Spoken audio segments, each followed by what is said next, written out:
Rapat Paripurna Dewan Perwakilan Rakyat Daerah Kota Metro tentang penyampaian laporan keterangan pertanggungjawaban atau LKPJ Wali Kota Metro tahun anggaran 2020. Kegiatan berlangsung di ruang rapat DPRD setempat, Senin, 14 April 2025.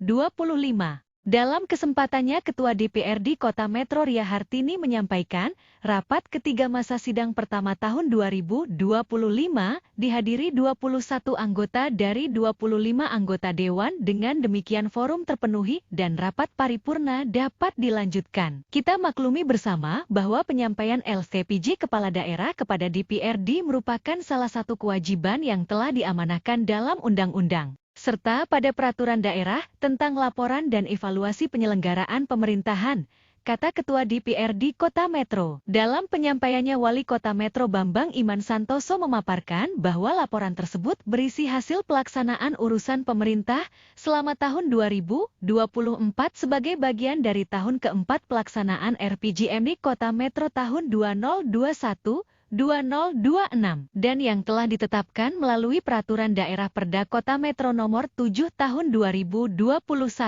Pendanaan kegiatan ini bersumber dari anggaran pendapatan dan belanja daerah APBD Kota Metro tahun anggaran 2024 yang meliputi berbagai urusan pemerintahan, antara lain urusan wajib pelayanan dasar, urusan wajib non-pelayanan dasar, urusan pilihan, dan urusan penunjang. Keseluruhannya dilaksanakan sesuai dengan peraturan perundang-undangan yang berlaku. Sebelum kami menyampaikan capaian kinerja pemerintah secara komprehensif, perkenalkanlah saya terlebih dahulu menyampaikan perkembangan indikator makro pembangunan Kota Metro tahun 2024. 1.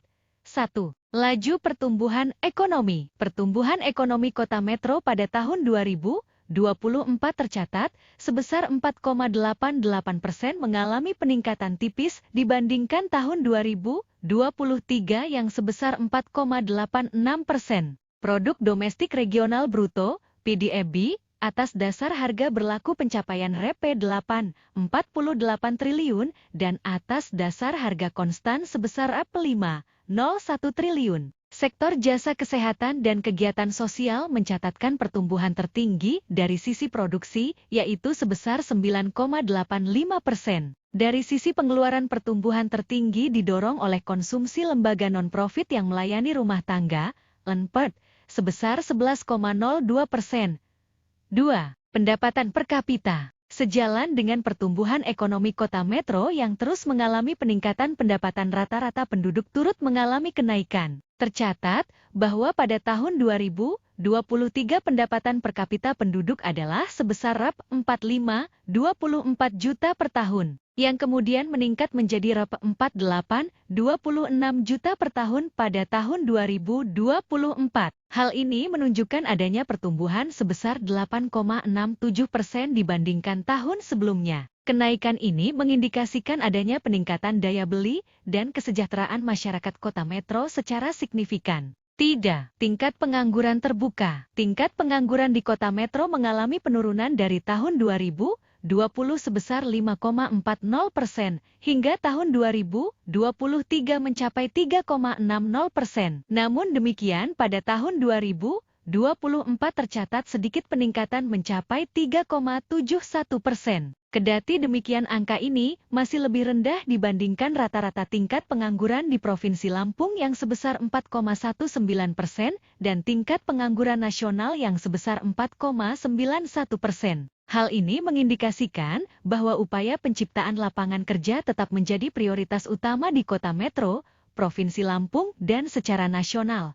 4. Rasio Gini. Pada tahun 2024 tingkat ketimpangan pendapatan penduduk Kota Metro tercatat sebesar 0,277. Angka tersebut menunjukkan perbaikan kita dibandingkan dengan tahun 2023 sebesar 0,289, serta lebih rendah dari rata-rata Provinsi Lampung 0,302 dan rata-rata nasional 0,399. Hal ini mengindikasikan bahwa distribusi pendapatan masyarakat Kota Metro semakin merata. 5. Pengendalian inflasi. Pada akhir tahun 2024 tingkat inflasi tahunan, year on year, Kota Metro tercatat sebesar 1,51%.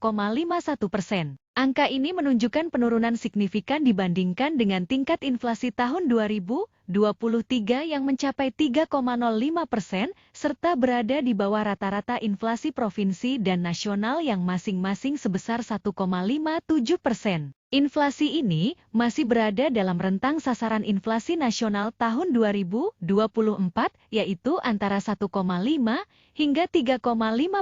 Faktor-faktor utama yang berkontribusi terhadap inflasi antara lain kenaikan harga emas perhiasan, sigaret kretek mesin, ayam hidup, jeruk, dan bahan bakar rumah tangga. Sementara itu, pada sisi pengeluaran pembiayaan, penyertaan modal pemerintah daerah terrealisasi sebesar Rp2 miliar atau 100% dari target titik. Dengan demikian, pembiayaan itu yang terrealisasi adalah sebesar Rp32,59 miliar atau sekitar 94,26% dari target. Dengan demikian penyampaian laporan keterangan pertanggungjawaban LKPJ Pemerintah Kota Metro tahun 2024. Pada kesempatan ini, kami menegaskan komitmen pemerintah Kota Metro untuk memelihara kesinambungan serta memperkuat program-program keunggulan yang telah terimplementasi dengan baik. Program-program di bidang pendidikan, kesehatan, ekonomi, infrastruktur, pengembangan UMKM dan program tematik lainnya akan terus dilanjutkan dan ditingkatkan. Saat ini, kami sedang menyusun rencana pembangunan jangka menengah daerah (RPJPD) Kota Metro 2025-2045, serta meyakini bahwa transisi kepemimpinan merupakan momentum untuk melanjutkan estafet pembangunan dengan energi baru demi mempertahankan